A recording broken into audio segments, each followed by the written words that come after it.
17 ऑगस्टला या ठिकाणी आपले तलाठ्याची ज्याची आपण अत्यंत वाट पाहत होतो, फायनली त्या एक्झामची डेट आलेली आहे. आता एकदा का एक्झामची डेट आली की विद्यार्थ्यांचा फोन सुरू झाला, ताण आला, तणाव आला, टेन्शन आला. परंतु ही प्रिडिक्टेबल डेट होती, असं काय अचानक घडलेली गोष्ट नाही. 17 ऑगस्ट अगोदरपासूनची डेट होती. आता त्यानंतर राहिला विषय TCSचा विषय मुद्दा. तर याच्या अगोदर मी स्वतः सांगितलं की 174+ मार्क आणायची स्ट्रॅटेजी वगैरे सगळे मुद्दे. परंतु TCSमध्ये माझ्या अंदाजानुसार इतकी मार्क्स लागत नाहीत. म्हणजे 160-65 जरी मार्क्स आले तरी गॅरंटेड तुमचे रिझल्ट बसण्याची शक्यता आहे. बरोबर आहे, हे मुद्दे तुमचे क्लिअर असतीलच. आता या ठिकाणी पहिल्यांदा मी माझं नाव सांगतो. नमस्कार, मी उत्तम गोरे तुमचा MPSC चॅलेंजर्स अकॅडमीमध्ये हार्दिक स्वागत करतो. आता इथं लक्षात घ्या, तुम्ही थंबनेल पाहिला असेल की हे इम्पॉर्टंट टॉपिक पहिल्यांदा तुम्ही एकदम तोंडपाठ, म्हणजे आता काय करा, जे हे टॉपिक मी सांगतोय ह्याला तुम्ही वाचलेले आहेतच ऑलरेडी, फक्त ह्याला जबरदस्त असं रिवाइज करा परत एकदा, का तर जेणेकरून परीक्षेत हेच टॉपिक तुम्हाला 145-50 मार्क देणार आहेत. असं जवळजवळ मागच्या वन भरतीवरनं आपण अंदाज लावलेला आहे. बघा कशावर अंदाज लावलाय, वन भरतीवरनं अंदाज लावलेला आहे. म्हणजे पहिल्यांदा मी सांगतोय ते प्रायोरिटीनं अगोदर हे मराठी, गणित, बुद्धिमत्ता चे टॉपिक करून घ्या आणि बाकी मग तुम्ही जसं चाललंय तसं तुमचं चालू द्या. बरोबर आहे. तर चला, तर या ठिकाणी आपण सुरू करूयात की मराठीत तुम्ही नेमकं कोणकोणते चॅप्टर फोकस केले पाहिजेत. म्हणजे आतापर्यंत जसा 25-25चा पॅटर्न आहे तसाच ॲज इट इज तलाठ्याला पॅटर्न राहणार आहे. आणि हे पेपर सेट होण्याची जी पद्धत आहे ती कमी जास्त फरकानं अशीच राहू शकते. तर इथं बघा, आपण पहिल्यांदा बोलूयात की मराठीमध्ये तुम्ही कोणकोणते चॅप्टर हे चांगल्या रीतीने अभ्यासले पाहिजेत ह्याच्याविषयी पहिल्यांदा विषय आपण बघूयात. तर बघा या ठिकाणी मराठीचा मुद्दा आपण बघूयात. आता मराठीमध्ये तुम्हाला 25 प्रश्न राहतील आणि 25 प्रश्न तुम्हाला 50 मार्काला राहतील. एकमेव घटक आहे की इथला एकही मार्क तुम्हाला घालवून जमणार नाही. बरोबर आहे का. तर गणित, बुद्धिमत्ता तोही घटक मार्क घालवण्याचा नाही, GS मार्क घालवण्याचा घटक आहे, त्याच्याबरोबर इंग्लिश सुद्धा मार्क घालवण्याचा घटक आहे. मराठीत मार्क जाता कामा नये, त्याच्यासाठी मराठीत प्रयोग हा चॅप्टर तुम्ही खूप चांगल्या प्रकारे करायचा आहे.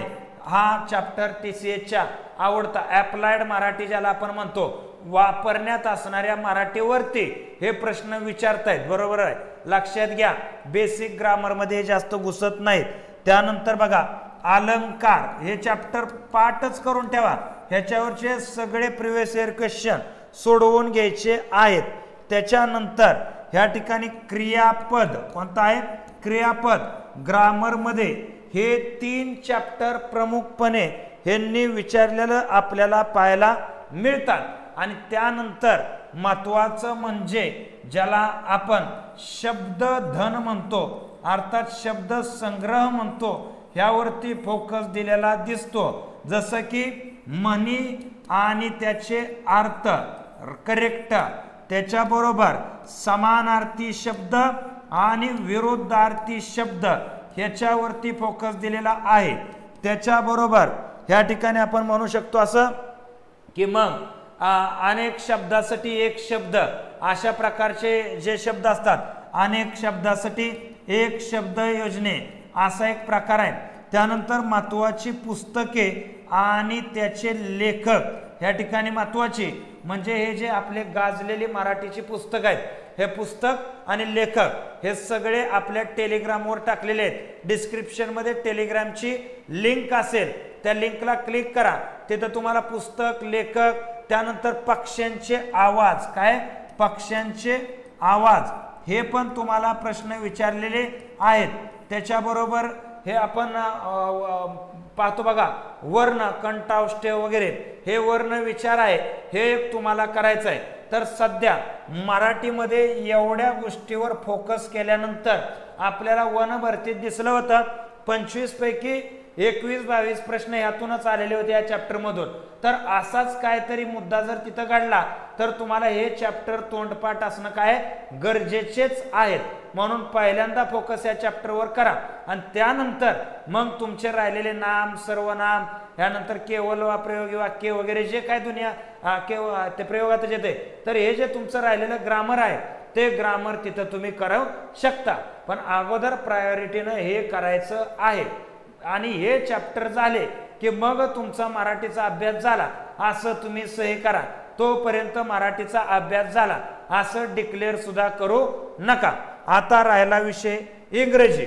आता सगळ्यात मोठे वेदनादायी पोरांचा विषय कोणता आहे? इंग्रजी. परंतु आपण बघितलं प्रिव्हियस इयर क्वेश्चन सुद्धा ज्या पोरांनी वन भरतीत चांगले केलेले होते त्यांना इंग्रजी पारंपरिकच वाटलं, जड वाटलेलं नाही. म्हणजे इथं इंग्रजीची ती पातळी नाही की एकदम तुमचा घाम फोडल असं.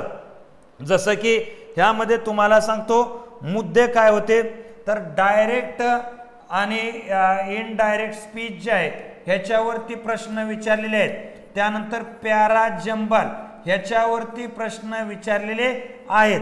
त्याच्याबरोबर वर्बवरतीही क्वेश्चन विचारलेले आहेत. ॲज इट इज मराठीचे चॅप्टर इंग्लिशमध्ये आहे असे रिपीट झालेले दिसतात.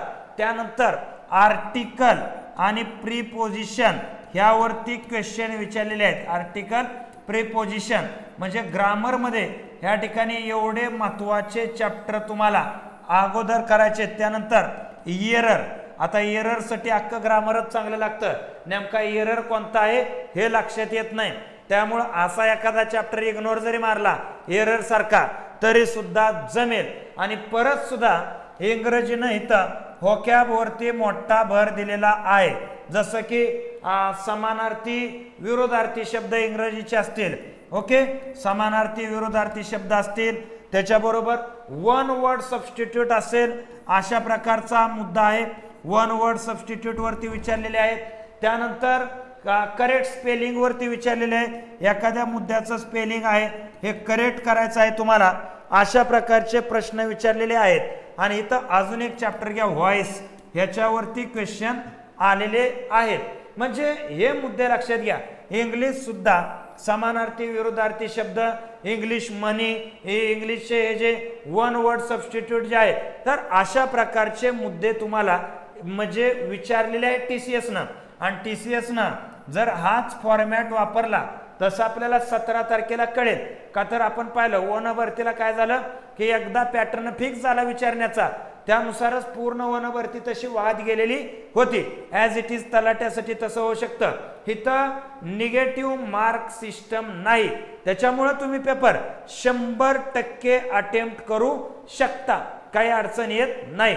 त्यानंतर पुढचा मुद्दा आहे गणित आणि बुद्धिमत्तेचा. कशाचा? गणित आणि बुद्धिमत्ता.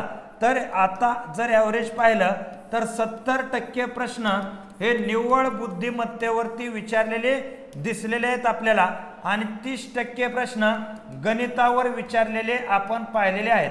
आता इथं जर प्रामुख्यानं आपण पाहायचं झालं तर बुद्धिमत्तेमध्ये यांनी कोणते चॅप्टर फोकस केले ते बघा. ज्याला आपण अंक मालिका म्हणा किंवा अक्षर मालिका, एकदम सोपं लेवलचं बुद्धिमत्ता आहे हे. त्यानंतर आकृत्या मोजणे वगैरे प्रकार आहेत, ते चॅप्टर यांनी इथं फोकस केलेले आपल्याला पाहायचे दिसतात. त्यानंतर आपण पाहतो नेक्स्ट फिगर ज्याला आपण म्हणतो, जसं की ह्या बरोबरची पुढची आकृती कोणती असेल अशा प्रकारचे प्रश्न इथं विचारलेले आहेत. त्यानंतर ब्लड रिलेशन. काय? ब्लड रिलेशन, रक्त नाते संबंध जे आहेत ह्याच्यावरती यांनी क्वेश्चन विचारलेले आहेत. आणि त्यानंतर आपण पाहतो कोडिंग डिकोडिंग. माहित असेल तुम्हाला कोडिंग डिकोडिंग म्हणजे ह्याचा अर्थ हा याच्यापेक्षा लहान, ह्याचा अर्थ हा याच्यापेक्षा छोटा, असा जो मुद्दा आहे तर ह्यावरती यांनी क्वेश्चन विचारलेले आहेत. म्हणजे मॅक्सिमम हे चॅप्टर म्हणजेच बुद्धिमत्ता आहे, हे पण लक्षात घ्या. बरं, ह्याच्या पलीकडे बुद्धिमत्तेत नसतंय जास्त काय, सिटिंग अरेंजमेंट वगैरे थोडासा मुद्दा, पण ते काय क्वेश्चन इथं जास्त विचारले नव्हते. एखाद दुसरा प्रश्न विचारलेला आपल्याला पाहायला मिळतो. आणि गणितात काय केलं बघा यांनी, काळ, काम, वेग, त्यानंतर आपण पाहतो सरळ व्याज आणि चक्रवाढ व्याज, हे चॅप्टर फोकस केलेले आपल्याला पाहायला मिळालेले आहे. म्हणजे प्रथम प्रायोरिटीनं ह्या चॅप्टरवरचे प्रिव्हियस इयर क्वेश्चन जे आहेत हे तुम्हाला अगोदर क्लिअर करायचे आहेत. आणि ह्याच्याबरोबर अजून एवढे चॅप्टर झाले ऑटोमॅटिक तुम्हाला अंदाज लागून जातो बुद्धिमत्तेचा बाकीचा विषय काय ते. का तर ही एक्झाम TCSचे, TCSचा घटक कोणताही असो, मराठी असो, इंग्रजी असेल, GS असेल, GK असेल, ह्यांनी म्हणजे आता थोडक्यात तुम्हाला गणित बुद्धिमत्तेबद्दल सांगतो, ते सूत्र सगळीकडेच लागू केलं. जसं की आपण पाहतो की यांनी ज्याला नॉन व्हर्बल म्हणतो आपण, जसं की जिथं कोणतंही सूत्र लागत नाही अशा प्रकारची गणित बुद्धिमत्ता विचारली. ॲज इट इज मराठीत पण तसंच केलं, इंग्रजीतही तसंच केलं आणि GK मध्ये सुद्धा यांनी तसंच केलेलं आहे की जिथं कोणत्याच प्रकारचं पाठांतरण किंवा कोणत्याच प्रकारच्या रट्टाबाजी चालत नाही. जनरली एक ॲप्लाइड सर्वसामान्य माणसाला एखादा विषय किती कळायला पाहिजे त्यावरती क्वेश्चन विचारतात. त्याच्यामुळं इथं जास्त अभ्यास करणारा नव्हे तर प्रॉपररित्या या ठिकाणी समजून येणारे पोरं आहेत, अशांसाठी हे पेपर सोपे जात आहेत. ज्यांनी पार धरणं दुरणं पाठ केली, नद्यांचे पार उगम स्थान उपनद्या पाठ केल्या, अशांचा बोऱ्या वाचतोय. इथं फक्त काय की जनरली तुम्हाला एक व्ह्यू झाला पाहिजे तुमचा की गणित बुद्धिमत्ता म्हणलं की साधारणतः या व्यक्तीला एक व्यवहार ज्ञानापुरतं किती लागतं अशावरती फोकस दिसतोय आपल्याला आणि त्यानुसार हे चॅप्टर तसे फोकस आपला क्लिअर करतात. आता राहिला मुख्य मुद्दा म्हणजे GS आणि GK. तर पहिल्यांदा जे लेखापाल वगैरे पेपर होते त्या पेपरला वनभरतीत पोरं अक्षरशः रडकुंडे आले, पण वनरक्षकला GK ओके पडलं. आता इथं GK मध्ये यांनी काय केले बघा, साधारणतः जो भूगोल आहे ह्या भूगोलमध्ये महाराष्ट्राच्या भूगोलमध्ये बराचसा फोकस दिलेला दिसतो काय काय मुद्द्यावरती. जसं की लोकसंख्या, काय लोकसंख्या भारताची तुम्हाला माहित पाहिजे, महाराष्ट्राची तुम्हाला प्रॉपर सगळे, मग कुठली जमात व्यात काय असेल ते. त्याच्याबरोबर आपण पाहतो की धरण ह्या ठिकाणी कोणत्या इलाक्यात कोणतं धरण आहे, त्याच्यानंतर वन ह्या ठिकाणी, त्यानंतर व्याघ्र प्रकल्प असे मुद्दे आणि खनिज हे मुद्दे इथं भूगोलमध्ये फोकस केलेले आहेत. इतिहासाचा विषय जर आपण पाहायचा झाला तर इतिहासावर यांनी मध्ययुगाचा भारत, मध्ययुगीन भारत आणि काय या ठिकाणी प्राचीन इलाका हा फोकस केला. समाज सुधारकावरती यांचा फोकस नव्हता, पण जनरली इतिहास तुम्हाला मध्ययुग, प्राचीन हे सर्वसाधारणतः तुम्हाला लक्षात घेण्यासारख्या फॅक्ट्स आहेत. ह्या फॅक्ट्स तुम्हाला जनरली आहेत, जसं की शहाजहानचं आत्मचरित्र लिहिलं कोणी, बाबरच्या आत्मचरित्राचं नाव, अकबराचा धर्म, अशा प्रकारचा मुद्दा आहे. त्यानंतर अर्थशास्त्रामध्ये काय जे विचारलं ते करंट अफेअरच विचारलेलं आहे म्हणजे या ठिकाणी. आणि पॉलिटीमध्ये म्हणजे राज्यघटनेत महत्वाच्या कलमावरती यांनी भर दिलेला आहे की मूलभूत हक्काची कलम, जास्त डिटेलमध्ये नाही, महत्वाची जनरल कलम जे आहेत अशावरती फोकस केलेला आहे. म्हणजे सर्वसाधारणतः आपण एक रिव्हिजन जसं मारतो की कलम 52 राष्ट्रपतीची निवडणूक होती, कलम 12 ते 35 या ठिकाणी मूलभूत हक्क आहेत, कलम 36 ते 51 मार्गदर्शक तत्व आहेत, असं एक जनरल मुद्दे आहेत हे फोकस केलेले आहे. तुम्हाला असं नाही विचारणार की कलम 7 नुसार नागरिकत्व कसं असतं, कलम 9 नुसार नागरिकत्व नाही, हे सर्वोच्च न्यायालयाची स्थापना कोणत्या कलमानं, असे प्रश्न आहेत. आणि सगळ्यात मार खाल्ले पोरांनी म्हणजे करंट अफेअरला. का तर करंट अफेअर हे नॅशनल लेवल आणि इंटरनॅशनल लेवलचं यांनी विचारलेलं आहे. नॅशनल आणि इंटरनॅशनल लेवलचं करंट अफेअर यांनी विचारलं. त्याच्यामुळं मागच्या 3 महिन्यामध्ये नॅशनल लेवल आणि इंटरनॅशनल लेवलला घडलेले करार असतील, मी काय सांगतो 2 देशामध्ये घडलेले करार असतील, त्याच्याबरोबर आपण पाहतो मिळालेले पुरस्कार असतील, त्यानंतर या ठिकाणी हवामान जे ग्लोबल वॉर्मिंगच्या संदर्भातले मुद्दे आहेत, रामसर साईट वगैरे पर्यावरणाचे, असे जे 3 महिन्याचे मुद्दे आहेत हे मुद्दे पाठ करा. आणि त्याच्याबरोबर बऱ्याचशा राज्याची लोकनृत्य आणि त्याच्याबरोबर सण सुद्धा इथं विचारलेले आहेत. तसं GS अनलिमिटेड आहे.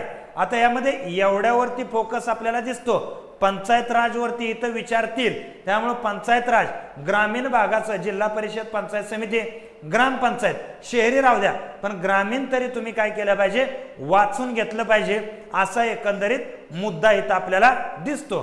तर अशा लेवलनं तुम्हाला एकंदरीत GSला हे प्रामुख्यानं तुम्ही करायचे मुद्दे आहेत. आणि मग उरलाच टाइम तुम्हाला तर एक्स्ट्राचे विषय तुम्ही करू शकता, काय अडचण येणार नाही.